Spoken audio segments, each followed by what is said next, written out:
नमो बुद्धाय दोस्तों।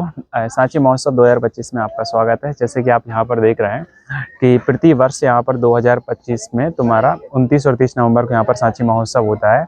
और यहाँ पर जो तथागत गौतम बुद्ध के शिष्य थे सारीपुत्र जी, उनकी अस्थियों को यहाँ पर निकाला जाता है। पूरे मेला प्रांगण में उनको घुमाया जाता है और उनके उपरांत तुम्हारे श्रीलंका से बुद्धिस्ट सोसाइटी ऑफ श्रीलंका आती है, वो उन अस्थियों को लेकर जाती हैं। और आज के दिन फेस्टिवल पे यहाँ पर पूरे वर्ल्ड से, दुनिया से अलग अलग से लोग आते हैं और यहाँ पर स्तूप्स को देखते हैं, हिस्टोरिकल मोनूमेंट देखते हैं जो बुद्धिज्म से रिलेटेड होते हैं। तो आइए दोस्तों, और आप भी इस तरीके से एंजॉय कीजिए मेले को, अपने मोनूमेंट को देखिए, हिस्ट्री से रिलेटेड देखिए, और बाकी के आपको मिलते हैं वीडियो में। जय हिंद।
नमो बुद्धाय दोस्तों। तो इस वक्त हम सांची स्तूप पर हैं और यहाँ पर जिस वक्त हम यहाँ पर बैठे हुए हैं, हमारे पीछे आप देख सकते हैं मोनेस्ट्री क्रमांक 3 है। और इस मोनेस्ट्री तथागत गौतम बुद्ध की मतलब कि पुरानी मूर्ति यहाँ पर स्थापित है, और दूसरी मूर्ति इस मोनेस्ट्री के बाहर रखी गई है जो कि खंडित हो चुकी है, जिसको तोड़ दिया गया था। अभी इस स्थान पर हमको आकर कुछ सुनने को मिला था, ऐसा सुनने को मिला था कि कुछ बुजुर्ग लोग यहाँ पर बात कर रहे थे कि इस सांची के इस सभी प्रांगण को उस समय पे इसको क्या बोलते हैं, सास बहू का वो क्या बोलते हैं, बेवड़ा या कुछ इस तरीके से इसको बोला जाता था। मतलब कि इतिहास को इस तरीके से दबा दिया गया था कि जिसको किसी को भी इस चीज़ के बारे में जानकारी ना हो। लोगों को इस चीज़ की जानकारी हो रही है, इसमें रिसर्च चल रही है, इसकी पढ़ाई चल रही है। तो आप इस चीज़ को आकर देखिए, लोगों को दिखाइए, अपने इतिहास को पहचानिए। और मैं सभी देशवासियों से कहना चाहता हूँ कि अपने हिस्टोरिकल मोनूमेंट का आप ख्याल रखें, उनका अधिक से अधिक उनका प्रचार करें, ठीक है ना। और उनकी सिक्योरिटी के लिए सबसे इम्पोर्टेंट बात है कि आप अवेयरनेस फैलाएं, केवल जब आप फैलाओगे तभी फैलाओगे, बाकी दूसरा कोई नहीं करेगा। साधु।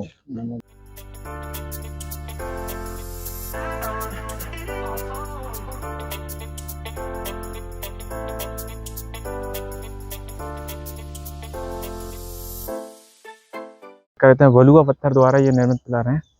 इन सारे इतिहास को तोड़कर, दबाकर ऐसा नष्ट किया गया। आप यहाँ देखिए, यहाँ पर आई थिंक मुझे जैसा प्रतीत हो रहा है, यहाँ पर स्टेचू रखा होगा, ठीक है ना, तथागत गौतम बुद्ध का। यह बुद्धिज्म से रिलेटेड किसी भी मानने वाले का यहाँ पर स्टेचू होगा, उसको पूरी तरीके से ख़त्म कर दिया और उसे नष्ट कर दिया, वो यहाँ पर बचा ही नहीं है। आप इन चीज़ को देखिए, ये इमारत, वो स्तूप नज़र आ रहा है ना आपको, उस स्तूप के पुराने फोटो यदि आप देखेंगे ना तो उनको भी पूरी तरीके से तोड़ा गया है। अभी आप एक चीज़ यहाँ पर, एक पैटर्न नोट कीजिए, जिस तरीके से ये मंदिर नज़र आ रहा है ना, इस मंदिर के आप ये देखिए, पिलर नोट कीजिए, इस पिलरों के अनुसार आप इसकी भव्यता को पहचानिए कि कितना विशाल ये मंदिर होगा। और इस विशाल मंदिर की एक चीज को आप ऑब्जर्व कीजिए कि इन पिलरों के हिसाब से लगाइए कितनी हाइट होगी उस मंदिर की उस समय पे, और कितना अच्छा ये लगता होगा। ठीक है ना। इन मंदिरों की जो भी ऊंचाई आप यहाँ पर नोट कर सकते हैं, समथिंग 50 से 60 फीट इसकी ऊंचाई होगी पिलरों की, उसके ऊपर ये मंदिर बसा होगा। जिस तरीके से आप यह देख सकते हैं कि सामने वहाँ पर जो सभागार बनाया गया था, उन पिलरों के हिसाब से आप इनका अनुमान लगा सकते हैं इन पिलरों की साइज कितनी होगी। तो मैं दोस्तों आप सभी से एक बात कहना चाहता हूँ कि अपने इतिहास को आप देखिए, उस पर रिसर्च कीजिए और उस पर वीडियोज़ बनाइए। एआई का इस्तेमाल कीजिए, ग्राफिक का इस्तेमाल कीजिए और उसको निर्मित करके आप लोगों को बताइए कि we are a very old historical, मतलब कि history in India without Buddhism is not adjust in the world. धन्यवाद। नमो बुद्धाय।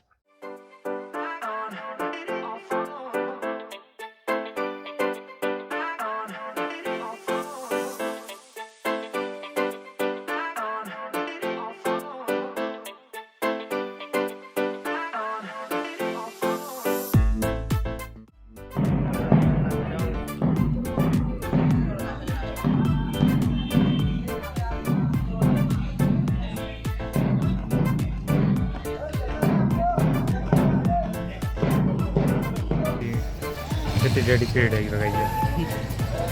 ऐसा नहीं हो रही हो। सनराइज देखो भाई, मार्च में लग रही है, देखो।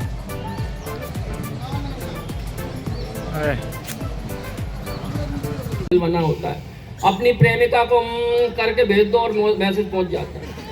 लेकिन एक समय ऐसा नहीं था, एक समय ना मोबाइल थे ना व्हाट्सएप था, उस समय प्रेम पत्र चलते थे। और एक दौर ऐसा आया कि प्रेम पत्र खून से लिखे जाने लगे। जब खून से प्रेम पत्र लिखे जाते थे तो क्या होता था, छंद सुनना और आनंद लेना। प्रेम पत्र लिखता था प्रेमिका को खून से, मैं लिखता था प्यार भरे अरमान निकाल कर। प्रेम पत्र लिखता था प्रेमिका को खून से, मैं लिखता था प्यार भरे अरमान निकाल कर। प्रेमिका भी चूमती थी पत्र तो बीमार हुई, कहा कि मलेरिया है डॉक्टर ने जांच कर। तो सुन के वो बौखलाई, मिलने वो मुझे आई, कैसे खून से लिखा है बोली वो दहाड़ कर। सुन के वो बौखलाई, मिलने वो मुझे आई, कैसे खून से लिखा है बोली वो दहाड़ कर। मैंने कहा वीकनेस हो ना जाए मुझे कहीं, इसलिए लिखता था मच्छरों को मार कर।